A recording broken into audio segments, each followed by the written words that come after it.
បាទថ្ងៃនេះខ្ញុំមកបង្ហាញអ្នកទាំងអស់គ្នាពីរបៀបធ្វើនំប៉័ងសៀវម៉ាយសាច់ជ្រូកបងប្អូនណាបាទហើយគាត់ធ្វើតាមសំណុំពររបស់បងប្រុសដែលគាត់សំណុំពរបាទនេះគឺជារបៀបធ្វើវាយើងមានសាច់ជ្រូកចិញ្ច្រាំបងប្អូនបាទបន្ទាប់មកយើងដាក់ប៊ីចេងប្រហែលជាកន្លះស្ព្រាកាហ្វេបងប្អូនបាទគ្រឿងផ្សំវានេះគឺខ្វះខ្ទឹមបារាំងមួយមុខពុកម៉ែបងប្អូនទាំងអស់គ្នាណាបន្ទាប់មកយើងដាក់ស្ករចំនួនកន្លះស្ព្រាបាយពុកម៉ែបងប្អូនទាំងអស់គ្នាបាទហើយក៏ផ្ញើជូនពុកម៉ែបងប្អូនទាំងអស់គ្នាមើលវីដេអូនេះហើយកុំភ្លេចមើលឲ្យដល់ចប់ប្រយ័ត្នរំលងគន្លឹះសំខាន់ទាំងនេះបាទយើងចាប់ផ្ដើមដាក់អំបិលស៊ុបយើងប្រហែលជាមួយស្លាបព្រាកាហ្វេបងប្អូនអ៊ំពូមីងទាំងអស់គ្នាតាមការចូលចិត្តរបស់យើងណាប្រៃផ្អែមរសជាតិប្រៃផ្អែមរំបងប្អូនចូលចិត្តញ៉ាំផ្អែមអីចឹងដាក់តាមការចូលចិត្តបាទសម្រាប់នំប៉័ងធ្វើសៀវម៉ាយនេះដែរគឺបងប្អូនកុំប្រើទឹកត្រីអសោះបងប្អូនគឺបងប្អូនត្រូវប្រើទឹកស៊ីអ៊ីវបងប្អូនណាបាទប្រើទឹកស៊ីអ៊ីវហើយនឹងប្រេងល្ងបងប្អូនប្រេងល្ងយើងចោលអត់បានទេយើងត្រូវការប្រើប្រេងល្ង2ស្លាបព្រាបាយមកបងប្អូនបន្ទាប់មកទៀតយើងចាប់ផ្ដើមច្បល់សៀវម៉ាយរបស់យើងសាច់ជ្រូកចិញ្ច្រាំជាមួយនឹងខ្ទឹមក្រហមចិញ្ច្រាំបើមានខ្ទឹមបារាំងបងប្អូនដាក់ខ្ទឹមបារាំងមកដោយសារតែខ្ញុំអត់មានទេបាទហើយបងប្អូនថ្មីកុំភ្លេចជួយចុច Subscribe Channel YouTube ខ្ញុំនឹងទទួលបានវីដេអូមុខម្ហូបថ្មីជារៀងរាល់ថ្ងៃបាទយើងធ្វើការច្បល់សាច់ជ្រូកយើងជាមួយនឹងបន្លែរបស់យើងខ្ទឹមបារាំងហ្នឹងគឺជាមួយនឹងខ្ទឹមក្រហមនឹងឲ្យសប់មកបងប្អូនណាឲ្យសប់ចូលជាតិគ្នាល្អមកចាំយើងយកទៅចំហុយ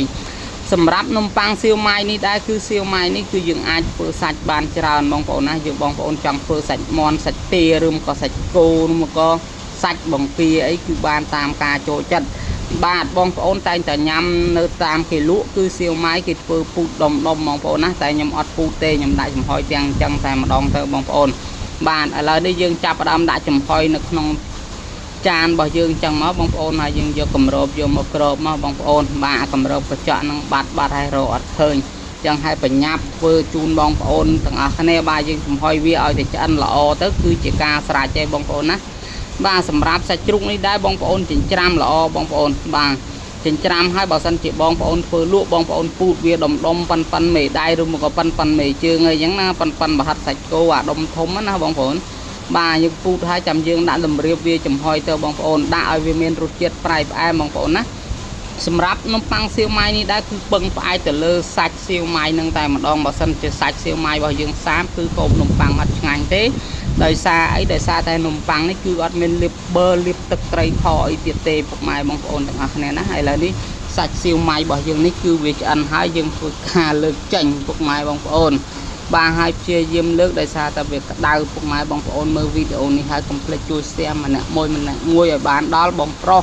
បងស្រីដែលគាត់ចង់ធ្វើសៀវម៉ាយញ៉ាំជាមួយនឹងនំប៉័ងបងប្អូនណាធានាថារសជាតិឆ្ងាញ់តែម្ដងឲ្យតែបងប្អូនធ្វើតាមហ៊ាននៅដឹងតែឆ្ងាញ់ 100% ហើយពុកម៉ែបងប្អូនទាំងអស់គ្នាឥឡូវយើងធ្វើការលើកចេញមកយើងចាប់ផ្ដើមធ្វើបងប្អូនបាទនំប៉័ងរបស់យើងគឺចំនួន2ដើមបងប្អូនដោយសារតែការចង់បង្ហាញបងប្អូននឹងធ្វើតាមសំណុំពររបស់បងប្រុសផងបានអញ្ចឹងហើយយើងពុះនំប៉័ងសាច់នំប៉័ងអីដូចហើយនំប៉័ងនេះយើងពុះដូចនំប៉័ងសាច់ទេបងប្អូនបាទនំប៉័ងយើងធម្មតាហ្នឹងពុះឲ្យដាក់ស្លឹកខ្ទឹមជីណាជាមួយនឹងសសក់អីចឹងមកបងប្អូនដើម្បីយើងដាក់អញ្ចឹងទៅជំនួយឲ្យនំប៉័ងយើងកាន់តែមានរសជាតិឆ្ងាញ់ទៀតហើយយើងដាក់ជីរណានេះដើម្បីជំនួយកុំឲ្យវាធំក្លិនឆ្អាបឬមកក៏ធំក្លិនអីចឹងបងប្អូនណាបាទហូបទៅឈ្ងុយចឹងបងប្អូនបាទបន្ទាប់មកគឺយើងចាប់ផ្ដើមដាក់សាច់សៀវម៉ាយរបស់យើងដាក់តាមការចូលចិត្តពុកម៉ែបងប្អូនចូលចិត្តញ៉ាំសាច់ច្រើនដាក់ឲ្យច្រើនចូលចិត្តញ៉ាំតិចដាក់តិចចឹងណាបងប្អូនបើសិនជាភ្ញៀវភាគច្រើនញ៉ាំនៅកន្លែងខ្ញុំវិញគឺគាត់អត់នេះទេបងប្អូនគឺគាត់ចលក់យកតែម្ដងបងប្អូនណាបាទគាត់ចលក់យកតែម្ដងបាទគាត់អត់មានដាក់ឲ្យរៀបឲ្យដាក់ឲ្យចឹងឲ្យហើយទេបងប្អូនបាទគាត់យកនំប៉័ងមកហើយហែកជក់ហែកចលក់ហូបយកតែម្ដងបងប្អូនអ៊ំពូមីងទាំងអស់គ្នាសម្រាប់នំប៉័ងសៀវម៉ាយនេះដែរគឺឆ្ងាញ់របៀបផ្សេងខុសពីនំប៉័ងសាច់ធម្មតាពុកម៉ែបងប្អូនទាំងអស់គ្នាណាអត់ដូចគ្នាទេរសជាតិខុសគ្នាដាច់ស្រឡះតែម្ដងពុកម៉ែបងប្អូនទាំងអស់គ្នាដែលធ្លាប់ហូបសៀវម៉ាយជាមួយនឹងនំប៉័ងគឺដឹងរសជាតិវាហើយតែបើសិនជាបងប្អូនចង់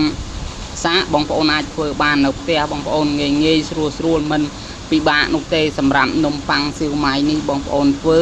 ត្រឹមតែ5នាទីទៅ10នាទីគឺពុកម៉ែបងប្អូនទាំងអស់គ្នាគឺបានញ៉ាំតែម្ដងបងប្អូនណា bà bàn nhắm nơi chụp chung cua xa của phun con ở đây ấy chẳng thơ phục mai bóng ôn đừng này đặt chân mà em đây mà đón chia bị xe dương bàn nhắm chỉ môi năng mà nụ bị xe bao dương bóng ôn á cứ tha ru chết căn tại cơn tít hai phục mai bóng ôn đừng này mà nhom thưa ao mơ tại pi đàm ní tê phục mai bóng ôn đừng này bật thưa trán có men nè hộp này chẳng hai nhom thưa tại pi đàm ní sầm rập bằng hai phục mai bóng ôn tao siêu mai